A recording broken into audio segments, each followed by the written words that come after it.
How's it going, guys? Welcome back. Welcome to my patch 14.16 rundown. Rundown for Yorick Jungle, not the actual patch notes. What we're going to do is I'm going to go through items, runes, what I want you to build, what I want you to prioritize, and I'll note a few changes as well. First of all, in terms of jungle item, I want you to go Blue Smite. Every game, I want you to go Blue Smite. There is no reason to go anything else. It just overperforms. The movement speed you get throughout the game is just, it's nuts. It's like having Ghost 100% uptime. And remember, it actually procs the movement speed when you kill a jungle camp.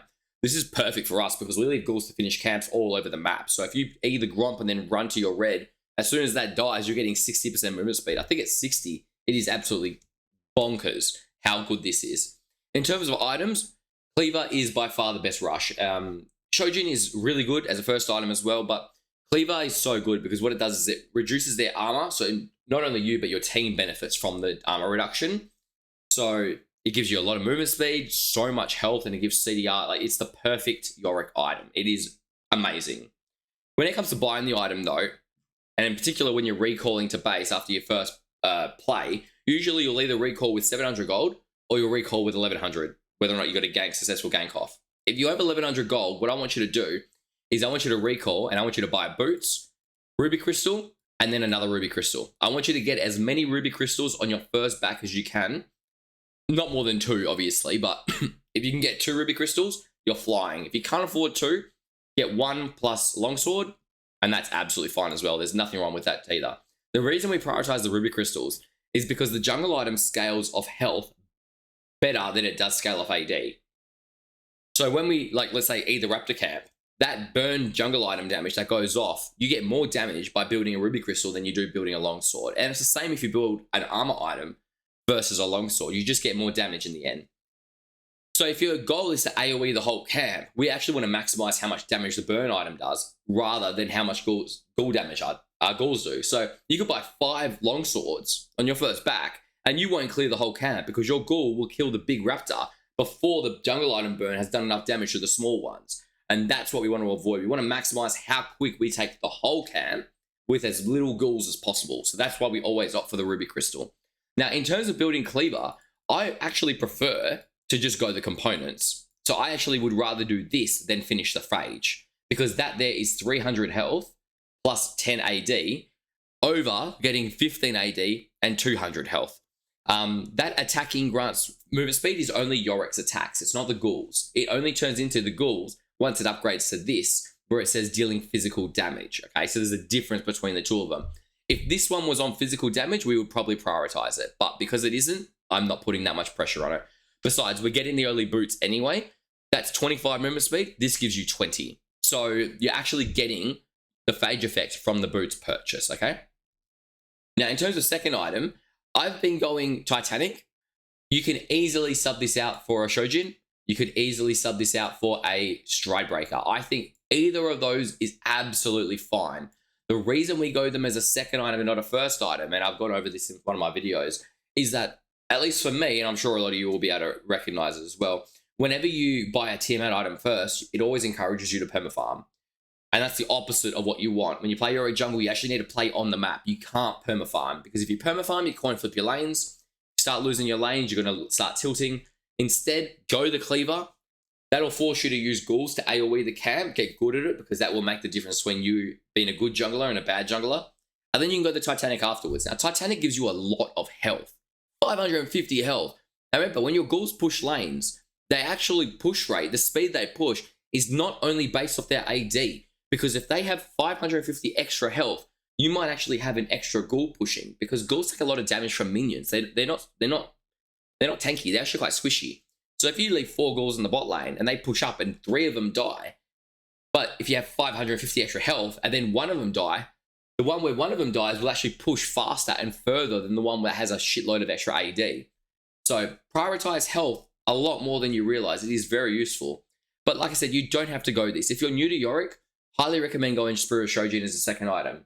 Only thing to think about for Spirit Shojin is the passive effect, the 15% bonus cooldown reduction that the Spirit Shojin gives. Normally, it only goes on basic abilities. Right now, it's bugged where it works in the mated. And it's bugged because Yorick's R1, which is the cast, and the R2, which is the release, are 2 different spells. Now, the cooldown Maiden goes off on is based off R2, not R1, right? So right now, R2 is not considered an ultimate spell. It's considered a basic ability. So that's why the cooldown reduction works on it. That is being bug fixed next patch. So Spirit Shojin, you're going to lose 15% ability haste on your ult, which isn't that big a deal. You're still going to get majority of the reason we build the item for in the first place out of it. So don't stress too much. If you like Spear, keep building it. I highly recommend you try out one of these three though. I think it's going to be a great item. Third item, here comes your Liandry's buy. Now, let me talk about Liandry's for a second because Liandry's is a bit of a different item than people realize, and it's not bought for the reasons everyone thinks. You shouldn't be auto buying Liandry's every game. It is not an every game item. Liandry's is an item you want to buy when you've satisfied 2 of the following 3 criteria. They either have a tank that is building armor, that you're dropping Maiden, or they have a team that's pretty much building armor. You can actually say, rather than a tank that's building armor, they have a tank, you're going to drop Maiden, or they have a team building armor. You have to have 2 of those 3, and Liandry's is a good buy.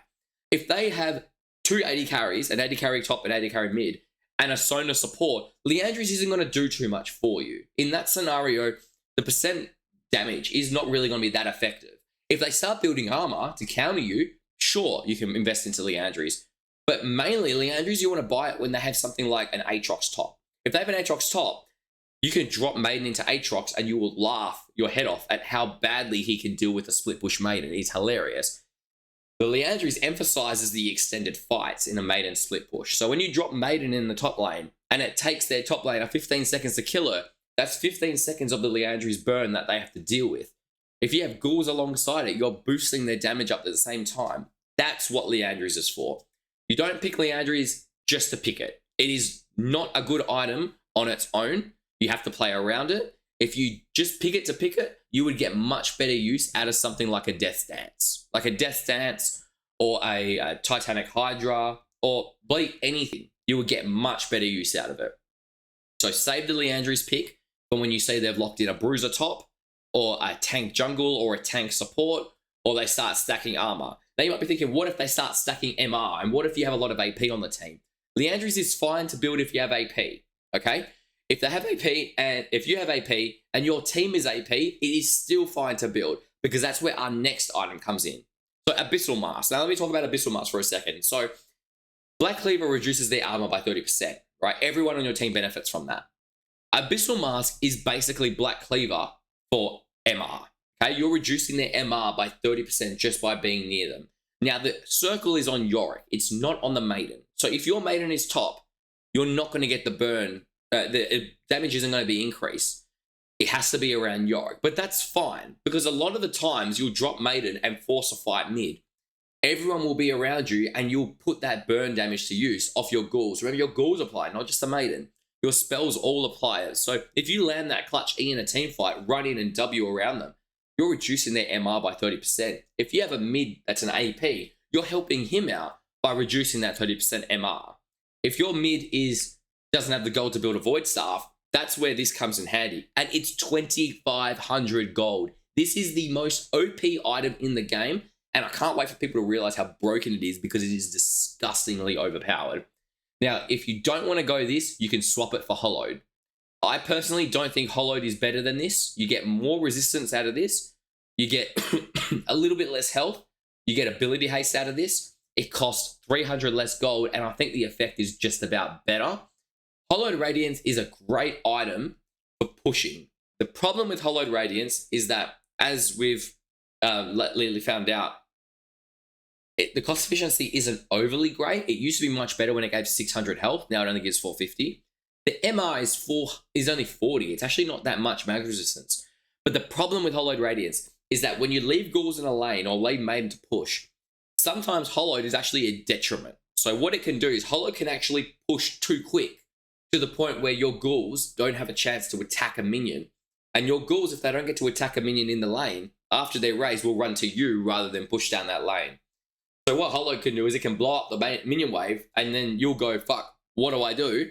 My minions are now all running to me, and now my Maiden's at the base tower, and she's got no minions, and she's not doing any damage, because we rely on the minions to push the towers. A Maiden is just there to raise them. She's your resource, and she's there to duel whoever comes to deal with her. So highly recommend skipping Hollowed for Abyssal. It lets you play better in a team fight anyway. As for your last item, you're either looking at Guardian Angel or you're looking at Hullbreaker. I think Guardian Angel is probably MVP because it has a psychological effect as well on people. It's not just a stat stick. The Resurrection actually has a psychological effect on people where if you naturally see someone with GA, you're less inclined to aim them. Even if you're the threat on the team, people look at him and they go, well, he's just going to respawn, so what's the point? So GA is an extremely good item to pick up. I highly recommend as a last item, pick it up. If you've bought it and you've used it and it's on cooldown, feel free to swap it with Hullbreaker. If you ever break their inhibitors, Hullbreaker is by far the best item to buy. If you ever have all inhibs down, sell your GA and buy Hullbreaker.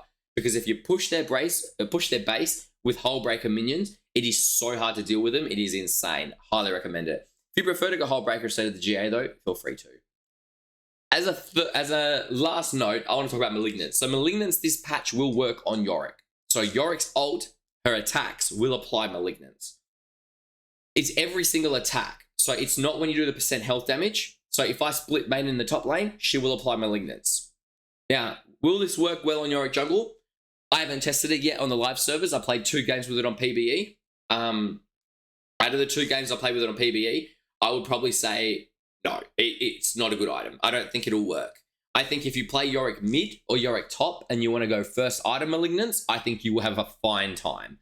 I think Malignance will only work as a first item.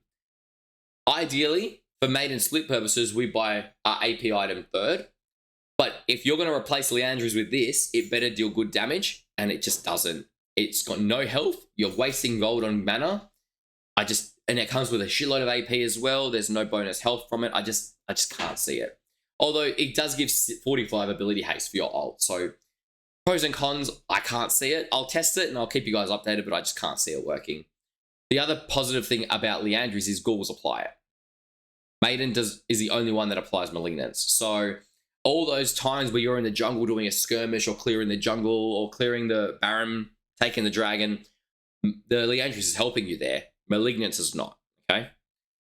But like I said, if you're playing lane Yorick, I think first item Malignance is kind of overpowered because the base damage on it is kind of disgusting. So you'll have a lot of fun with it if you rush as a first item. So I think that'll be pretty fun for you. In terms of boots, I want you to go Lucidity Boots every game. If you intend on going Sorcery Boots, wait until after you get your Liandry. So go these 3 first and then buy Sorc Boots. Don't get it before, it's not worth it. You can go these in circumstances where you need them. If they have a lot of AP and CC, you can go Merc Treads. If they have 5 AD, go for Plated Steel Caps. Or if you're versing Ashe, sometimes Boots of Swiftness is really good too. But apart from that, these are just MVP. They're just so good. I highly recommend it any day of the week. Alternative options, if you don't want to build either of those 2, you can go, I'd probably say this is my hierarchy. Go Koenig straight away. It's best in slot item if you need MR. Force of Nature second best and Spirit Recharge is third. If you need armor, Death Dance replaces your Liandry's. If you don't need to buy it, Death Dance is best in slot. Otherwise, that's your priority order. If you ever verse things that have a shitload of shields, definitely go for the Serpents Fang. MVP is Serpents Fang plus Liandry's. They both apply the Serpents Fang burn. The removing of the shields. It's so good. It's so nice. You can also go anti-heal, but to be honest, I don't waste my time with either of these. Unless they have like 5 shields or 3 shields plus, I wouldn't waste your time.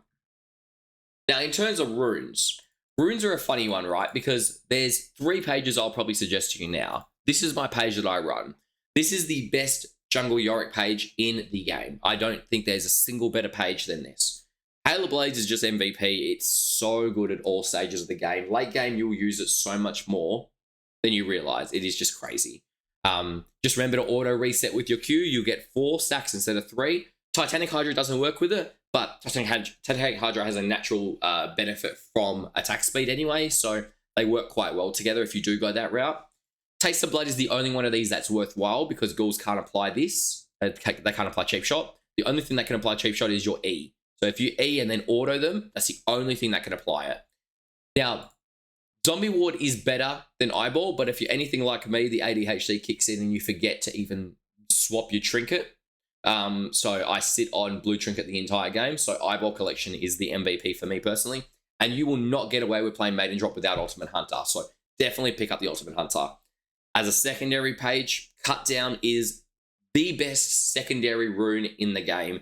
It is disgusting how much bonus damage you get from this. It is just revolting. This is a keystone. This is keystone level usefulness.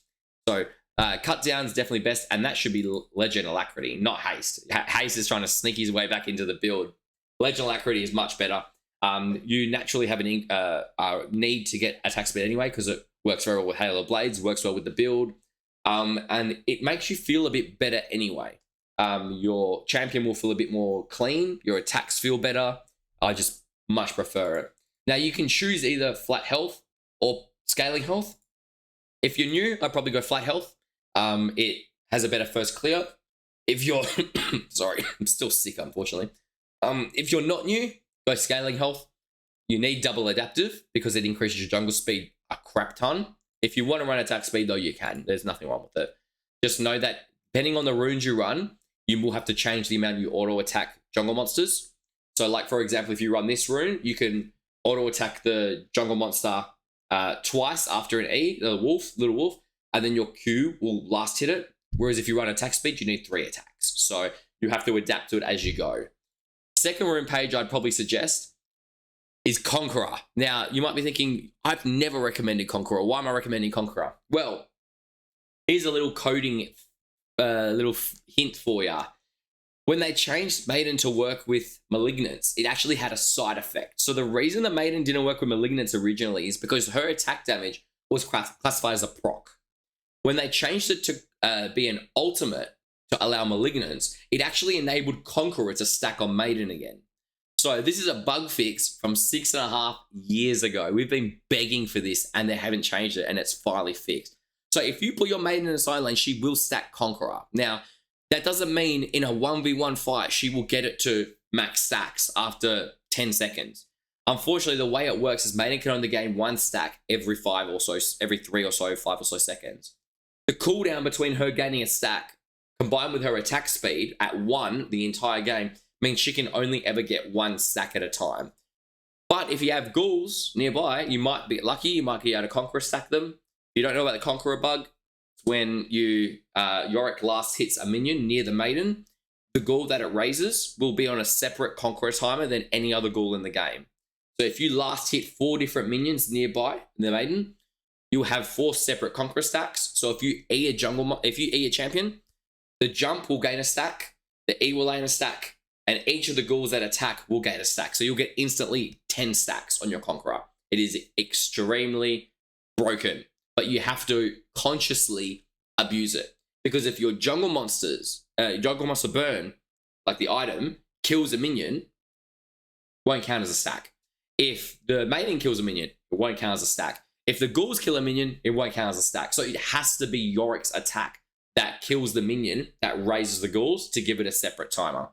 If you're going to run this build, I'd suggest just run this. It's the same as the other one, but it's just reversed, and we just got a different keystone. If you want to run something a bit different, I would suggest this page. This page you can run Magical Footwear instead if you prefer that. If you're going to run this, I'd highly suggest rather than my build, follow there's actually another Yorick jungle main on North America named Vinicki. He's been playing this build. This is actually the build we were running when we first hit Master and OCE back, donks when, I can't remember, a couple of months ago. And the first item is Strybreaker. If you run Strybreaker with this build, you will have a great time. Strybreaker plus this build is just nuts. It is so good. It's so fun. It offers no Maiden split potential though. So just know you can Maiden split, but you don't have the high CDR. You don't have the Cleaver. You have to get it second instead. It's just, to me, if you're going to build this, you're going to build Strybreaker into Trinity, something like that. I just think my build, it personally fits me better, but if you're struggling to get my build to work, try this out with Strybreaker Rush into Black Cleaver or Strybreaker into Trinity and see how you go. I think you might like it. Apart from that, that's pretty much the only changes in the game that are worth noting. On a final note, I'll probably raise one idea that I want people to try out if you ever wanted to give something a shot in the next patch. As another side effect of the Maiden getting the change in her attack type, she now also stacks Manamune. Now, Manamune has an interesting property where it converts mana to AD. Now, there's another item that has mana that we can now use this patch. It's Malignance. Now, these two together actually have a really interesting combination because Manamune on its own with 500 mana gives 85, it's 85 AD, I think, or it's 75 AD, something like that once it's stacked up. Malignance plus Manamune is 95 AD, so you can get 95 AD off 2 items, neither of them give AD. This is an interesting idea. I don't think it's good, but if you're feeling like something spicy, this could actually be a really funny build to play. Just keep in mind one thing. Your adaptive damage will be AP. So if you have AP, if you have adaptive damage, adaptive force, it will be AP at all the time. Even if you have more than 80 AP, so if you have 80 AD from the Manamune, it won't surpass the 80 AP on the Malignance because it only factors in the 35. Anything gained from a passive does not count towards it, unfortunately. I don't know why. But if you want to try something spicy, give it a shot. I don't think it's good, but you never know. You might like it. See how you go. Keep me updated. Join my Discord if you haven't already. I'm going to try stream on Saturdays and Sundays every week. I'm going to keep pumping out the videos, and I'll see you guys in the next one. Thanks for watching, boys.